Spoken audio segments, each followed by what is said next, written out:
Hey guys, तो आज था कोड फोर्सेस राउंड 716 डे 2। अभी सिस्टम टेस्टिंग चल रही है। थोड़ी देर पहले राउंड ख़त्म हुआ। तो प्रॉब्लम ए का सॉल्यूशन एंड एक्सप्लेनेशन वीडियो में ऑलरेडी डाल चुका हूँ, तो आप वो देख सकते हैं। ये problem B and zero sum big का सॉल्यूशन प्लस एक्सप्लेनेशन। हाँ, तो ये प्रॉब्लम बड़ी इंटरेस्टिंग थी। अगर आपको मॉड्यूलर अरिथमेटिक यानी जो यहाँ पे यूज़ हो रहा है एक्सटेंसिवली, अगर आपको नहीं आता है तो पता नहीं आपने कैसे किया होगा, पर जो भी है ठीक है। हम आगे बढ़ते हैं। तो हमें प्रॉब्लम में दो इंटीजर्स दिए हैं, एन एंड के। एंड हमें जो के है उससे हमें एक एरे फॉर्म करनी है एन लेंथ की,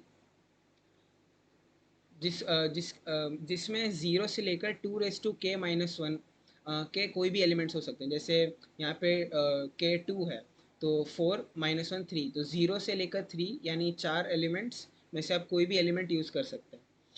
आपको ऐसा करना है कि एलिमेंट्स का सम मैक्सिमम हो, और उन सारे एलिमेंट्स का बिटवाइज एंड ज़ीरो हो। ठीक है, तो अभी मैं आपको पेंट खोल के मैं आपको दिखा देता हूँ। ठीक है, तो बिटवाइज एंड क्या होता है, तो अगर आपको ट्रुथ टेबल्स के बारे में पता है, तो 1 0 ज़ीरो 1 0 0 1 1, ये करेक्ट सीरीज़ में नहीं है, लेकिन एंड मतलब दोनों में से दोनों ही ट्रू होने चाहिए। ओके, दोनों ही ट्रू। तो यहाँ पे दोनों ही ट्रू नहीं है तो फॉल्स आएगा, यहाँ भी फॉल्स आएगा, यहाँ भी फॉल्स आएगा, और यहाँ पे ट्रू आएगा क्योंकि दोनों ट्रू है।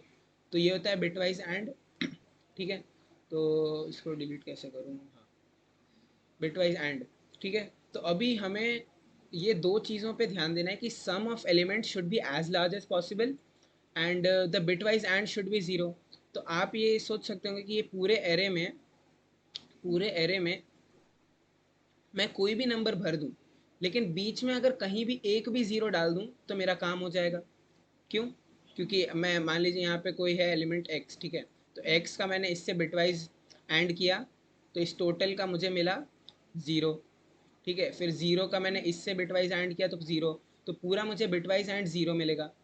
ठीक है, तो हमने एक ये जो पहला केस था, पहला पहला था। हाँ, तो नहीं, जो सेकंड इन्होंने बोला था वो हमने कर लिया।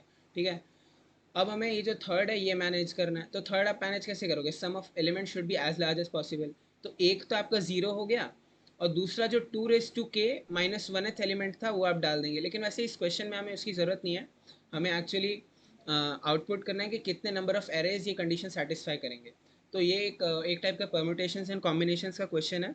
ठीक है, तो मैं फॉर एग्जांपल मैं हर एक नंबर का सेकंड बिट ज़ीरो ले लेता हूँ। ठीक है, और बाकी सारे बिट को वन रहने देते हैं। 1 1 1 1, और ऐसे ये चलता जा रहा है, ये सारे वन से। ठीक है, ये एग्जाम्पल के लिए है। ठीक है, तो परम्यूटेशंस एंड कॉम्बिनेशंस में एक सिंपल लॉजिक ये होता है कि आपके पास कितने ऑप्शंस हैं ये ज़ीरो डालने के। तो इस एक नंबर में आपके पास कितने ऑप्शंस हैं? मेरे हिसाब से आपके पास n ऑप्शंस हैं। फिर ये सेकेंड नंबर में आपके पास कितने ऑप्शंस हैं? n ऑप्शंस हैं। तो ऐसे ही आपके पास k नंबर्स हैं। ठीक है, k नंबर्स हैं।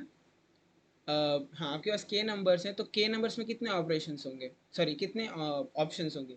तो एन की पावर के, एन की पावर के, और यही है हमारे total number of arrays possible. क्योंकि ऑप्शन आपके पास एक ही है, आप बस उसको रीअरेंज कर करके एरेज बनाते हो। हमारा फाइनल आंसर यही था। और हमें मॉड्यूल अरिथमेटिक यूज़ करना था, तो हम यहाँ पे ऐसे मॉड करके वो 1e9 + 7, तो ये हमारा आंसर था। तो आप इसमें बाइनरी एक्सपोनेंशिएशन भी यूज़ कर सकते हैं, लेकिन इससे इतनी ज़रूरत नहीं थी। आप इसमें सिंपल मॉड्यूलर अरिथमेटिक से भी कर सकते थे। तो जैसे कि मैंने किया है, तो इंट एन एंड के, सीन एन एंड के। ठीक है, आर मतलब एक टेम्पोरेरी वेरिएबल लिया जिसकी वैल्यू 1 डाली, और r is equal to R into N, मतलब ऐसे k टाइम्स मैं n को मल्टीप्लाई कर रहा था, और हर बार उसका मॉड्यूलो भी ले रहा था।